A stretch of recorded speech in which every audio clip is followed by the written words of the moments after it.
Good morning, students. How are you? Today's topic is leadership style. आज का हमारा topic क्या है? लीडरशिप स्टाइल है. बेटा leadership style have three types. First, autocratic leadership style. Second, democratic leadership style. और third है free ruin leadership style. तो आज हम सबसे पहला स्टाइल स्टार्ट करने जा रहे हैं जिसका नाम है ऑटोक्रेटिक लीडरशिप स्टाइल. कौन सा स्टाइल? Autocratic leadership style. है क्या ये स्टाइल? इसका मीनिंग क्या है? It refers to that leadership style in which the leader tends to run the show all by himself. Autocratic leadership style एक ऐसा लीडरशिप का स्टाइल होता है जिस स्टाइल में लीडर जो है बेटा सारे शो को हैंडल उस अकेले के द्वारा ही किया जाता है. इसका मतलब सारे शो को हैंडल करने में लीडर खुद रोल प्ले करता है. सबऑर्डिनेट का यहाँ पर रोल बिल्कुल भी नहीं होता. सारे शो को हैंडल करने में लीडर खुद अपना सारा का सारा रोल प्ले करता है.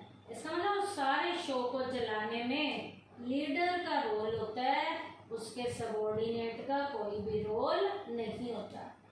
इस स्टाइल में लीडर कहता है अपने सबऑर्डिनेट को, सबऑर्डिनेट की सुनता नहीं है.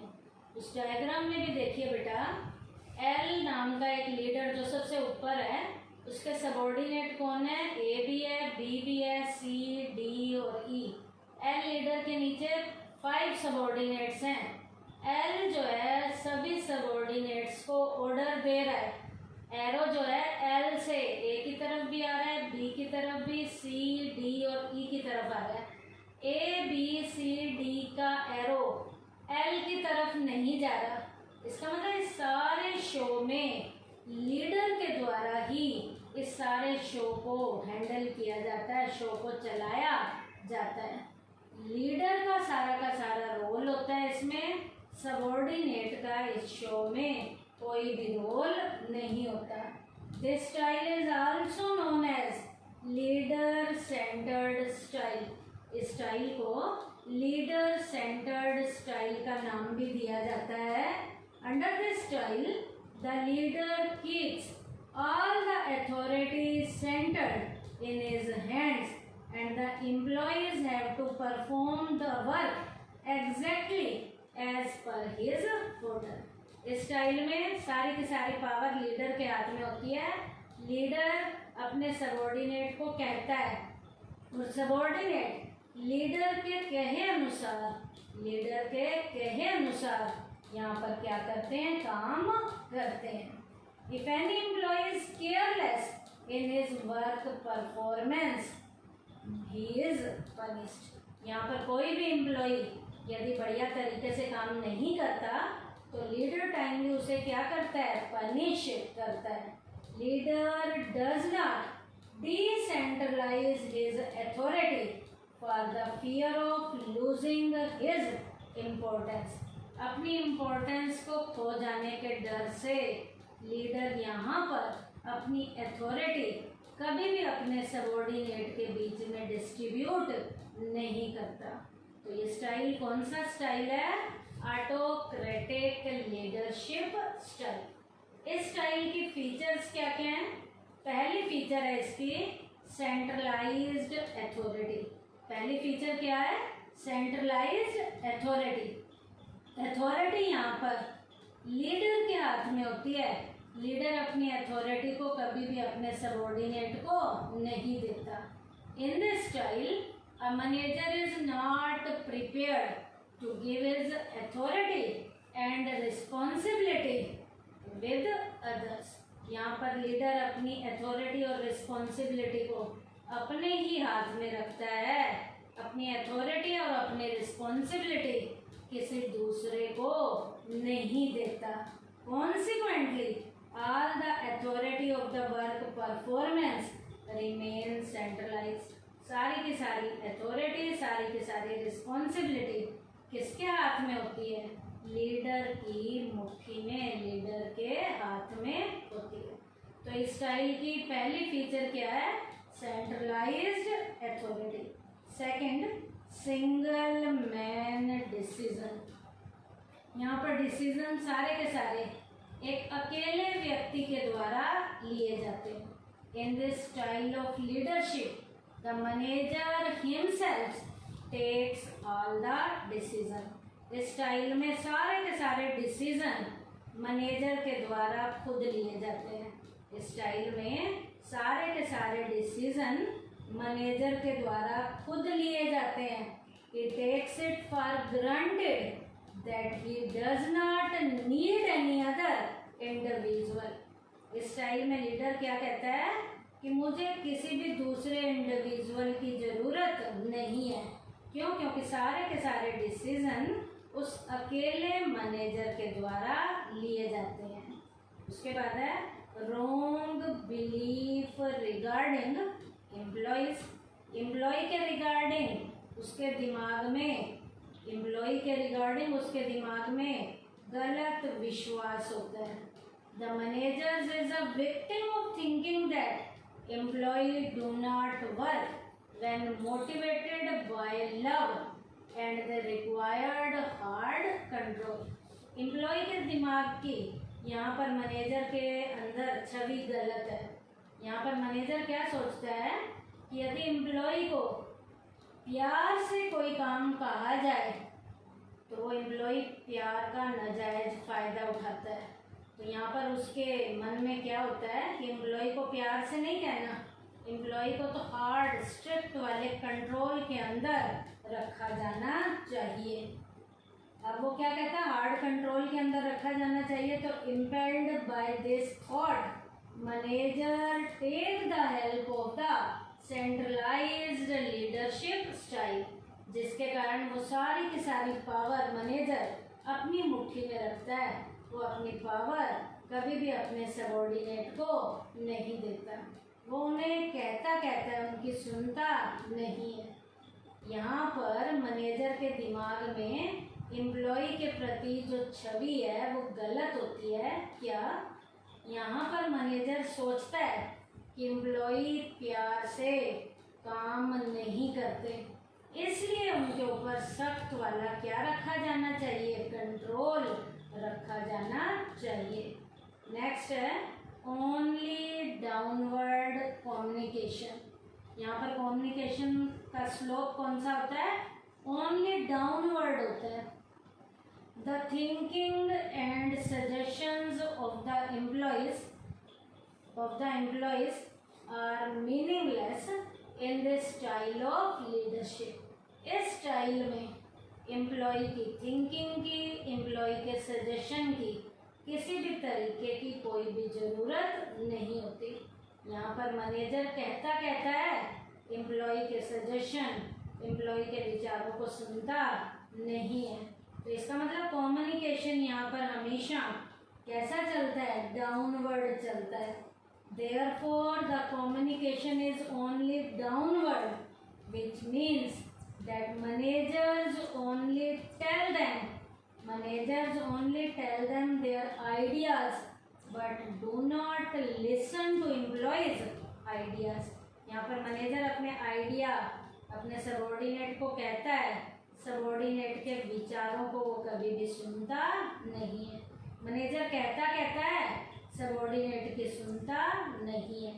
तो इस स्टाइल में कम्युनिकेशन कैसा चलता है?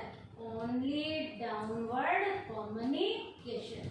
तो ये तो इस स्टाइल की फीचर्स थी। क्या क्या? First, centralised authority. Second, single man decision. Third, wrong belief regarding employees. Fourth, only downward communication. अब बेटा इस स्टाइल के एडवांटेजेस क्या क्या हैं, फायदे क्या क्या हैं? फर्स्ट पॉइंट है quick and clear decision. Quick and clear decision का क्या मतलब है? Because of the centralised authority all the decisions are taken by a single individual. क्योंकि सारे के सारे पावर जो मैनेजर के हाथ में होती है, सारे के सारे डिसीजन मैनेजर खुद लेता है। There is no unnecessary delay and the decisions are comparatively clear. अब डिसीजन एक अकेले ने लेने हैं तो उनमें देरी भी नहीं होगी और डिसीजन बिल्कुल क्या होंगे, क्लियर कट होंगे। तो एडवांटेजेस का फर्स्ट पॉइंट क्या है स्टाइल का, quick and clear decision. Second है सेटिस्फैक्टरी वर्क, एक अकेले ने काम करना है, अपनी मर्जी से करना है। Since the work performance of the employees is under strict control, यहाँ पर एम्प्लॉय की वर्क परफॉर्मेंस मैनेजर के स्ट्रिक्ट कंट्रोल के अंडर है। जब मैनेजर के स्ट्रिक्ट कंट्रोल के अंदर है तो क्या होगा, quantity and quality of the work happen to be satisfactory. काम जो क्वालिटी वाइज भी सेटिस्फैक्टरी तरीके से किया जाएगा और क्वालिटी वाइज भी सेटिस्फैक्शन से किया जाएगा। क्यों? क्योंकि सारा का सारा कंट्रोल मैनेजर के अंडर है और मैनेजर अपने स्ट्रिक्ट कंट्रोल के अंदर अपने एम्प्लॉय को कंट्रोल करता है, जिसके कारण क्वालिटी और क्वांटिटी वाइज बहुत बढ़िया तरीके से सेटिस्फैक्टरी तरीके से काम किया जाता है। उसके बाद है थर्ड एडवांटेज क्या है, necessary for less educated employees. क्या? Necessary for less educated employee. This style is very useful for the less educated employees. ये स्टाइल जो है कहाँ पर फायदेमंद होता है, जहाँ पर सबॉर्डिनेट या एम्प्लॉयज कम पढ़े लिखे हैं, क्योंकि कम पढ़े लिखे ही तो मैनेजर को सुझाव नहीं देते। पढ़े लिखे तो मैनेजर को बार बार क्या देते हैं, सुझाव देते हैं। They have no capability of taking decision. कम पढ़े लिखों में डिसीजन लेने की कैपेबिलिटी भी कम होती है। अब जब उनमें डिसीजन लेने की कैपेबिलिटी कम है तो वो डिसीजन लेने में अपने मैनेजर की हेल्प भी नहीं करेंगे, बिकॉज ऑफ लिटिल एजुकेशन। क्यों? क्योंकि उनकी एजुकेशन क्या है, कम है। The employees of this category can only work and not take decision. इस तरीके के लोग जो कम पढ़े लिखे हैं वो काम करते हैं, डिसीजन लेने में किसी भी तरीके का कोई भी रोल प्ले नहीं करते। तो ये स्टाइल के क्या थे, एडवांटेजेस थे। क्या क्या? Quick and clear decision, satisfactory work, necessary for less educated employees. अब बेटा इस स्टाइल के डिसएडवांटेजेस क्या क्या हैं? डिसएडवांटेजेस में पहला पॉइंट है lack of motivation. This style does motivate the manager but it lowers the morale of the employ.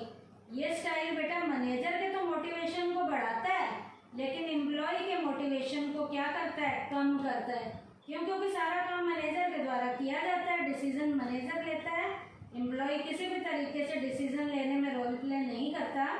तो ये स्टाइल मैनेजर के तो मोटिवेशन को बढ़ाने में रोल प्ले करता है और एम्प्लॉय के मोटिवेशन को घटाने में रोल प्ले करता है। This is natural because working in an environment of fear does lower their morale। यहाँ पर एम्प्लॉय अपने मैनेजर के डर के कारण करते हैं काम। अब डर के कारण जब काम किया जाता है तो एम्प्लॉय का मोटिवेशन लेवल घटना या कम होना या गिरना शुरू हो जाता है। सेकंड है एजिटेशन बाय एम्प्लॉय। एम्प्लॉय के मन में डाउट बढ़ने शुरू हो जाते हैं। Employees are not given any participation in taking decision. यहाँ पर एम्प्लॉय डिसीजन लेने में किसी भी तरीके का कोई पार्टिसिपेशन नहीं देते, डिसीजन लेने में कोई रोल प्ले नहीं कर रहे हैं। They are turn into machines. यहाँ पर एम्प्लॉय को मशीन बना के उनसे काम करवाया जा रहा है। Working like machines incapable of doing anything of their own. यहाँ पर जो मैनेजर बताता है वही काम करते हैं। यहाँ पर एम्प्लॉय अपनी मर्जी से कुछ भी काम नहीं करते, एम्प्लॉय को मशीन की तरह काम करवाया जाता है। Managers can make the employee do as they wish. Manager अपने एम्प्लॉय से वही करवाते हैं जो वो अपने एम्प्लॉय से करवाना चाहते हैं। The employee consider such a leadership style is uninteresting and opposite. यहाँ पर बिना इंटरेस्ट के काम करते हैं और कई बार तो वो अपोज करना शुरू कर देते हैं, आलोचना करनी शुरू कर देते हैं। तो इसका डिसएडवांटेज क्या है? Agitation by employee. थर्ड है पॉसिबिलिटी ऑफ पार्शियलिटी। यहाँ पर पार्शियलिटी के, पक्षपात के भी चांसेस बनने शुरू हो जाते हैं। All the authority is centred in a single individual. सारी की सारी अथॉरिटी एक सिंगल इंडिविजुअल के हाथ में है। He tries to please his favourites and flatters by giving them work of less laborious nature. यहाँ पर मैनेजर के जो फेवरेट होते हैं, जो चापलूस होते हैं, उन्हें तो कम लेबर वाला काम देता है, और मैनेजर के जो फेवरेट और चापलूस नहीं होते उन्हें सख्त मेहनत वाला काम देता है। Such a partiality creates a feeling of bitterness and anger among the employee. इसके कारण एम्प्लॉय के मन में कड़वाहट और खटास आनी शुरू हो जाती है। क्यों? क्योंकि मैनेजर जो है, जो उसके चापलूस हैं या जो उसके फेवरेट्स हैं, उन्हें तो कम लेबर का काम देता है, और जो उसके फेवरेट और चापलूस नहीं है उन्हें सख्त मेहनत वाला काम देता है, जिसके कारण एम्प्लॉयज़ में काम के प्रति पार्शियलिटी वाली यहाँ पर फीलिंग आनी शुरू हो जाती है और वो प्रॉपर तरीके से काम नहीं करते। तो ये भी इसका क्या था? डिसएडवांटेज था। क्या? Possibility of partiality. तो डिसएडवांटेजेस के पॉइंट क्या क्या थे? Lack of motivation, agitation by employees, possibility of partiality. अब इस स्टाइल की सुटेबिलिटी क्या है? फर्स्ट है when the leader is the most knowledgeable member of the group. ये स्टाइल उसी एरिया के लिए सुटेबल होगा जहाँ बेटा ग्रुप के मेंबर्स में लीडर जो है सबसे नॉलेज वाला इंसान होगा, तभी ये स्टाइल उस एरिया के लिए सूटेबल हो सकता है, नहीं तो सूटेबल नहीं होगा। Second, when there is little time for taking decision. वहाँ पर डिसीजन लेने के लिए टाइम क्या हो? कम हो। जहाँ पर डिसीजन लेने के लिए टाइम कम होता है वहाँ पर इस स्टाइल का यूज़ किया जाए तो फ़ायदा होगा। Next, when subordinates are uneducated. ये स्टाइल उसी एरिया के लिए सूटेबल हो सकता है जहाँ सबॉर्डिनेट कम पढ़े लिखे हों। Last, when subordinates are unexperienced. ये स्टाइल उस एरिया के लिए भी सूटेबल हो सकता है जहाँ सबॉर्डिनेट कम एक्सपीरियंस्ड हो, जहाँ सबॉर्डिनेट कम एक्सपीरियंस्ड हो। तो सूटेबिलिटी के पॉइंट फिर से सुन लीजिए। ऑटोक्रेटिक लीडरशिप स्टाइल उस एरिया के लिए सूटेबल होगा जहाँ ये चार कंडीशंस होंगी। क्या? When the leader is the most knowledgeable member of the group. Second, when there is little time for decision making. Third, when subordinates are uneducated. और last, when subordinates are unexperienced. तो बेटा आज के topic में हमने क्या किया? Leadership style में ऑटोक्रेटिक लीडरशिप स्टाइल का मीनिंग, उसका डायग्राम, उसकी फीचर्स, उसके एडवांटेजेस, डिसएडवांटेजेस और सूटेबिलिटी की है। थैंक यू बेटा।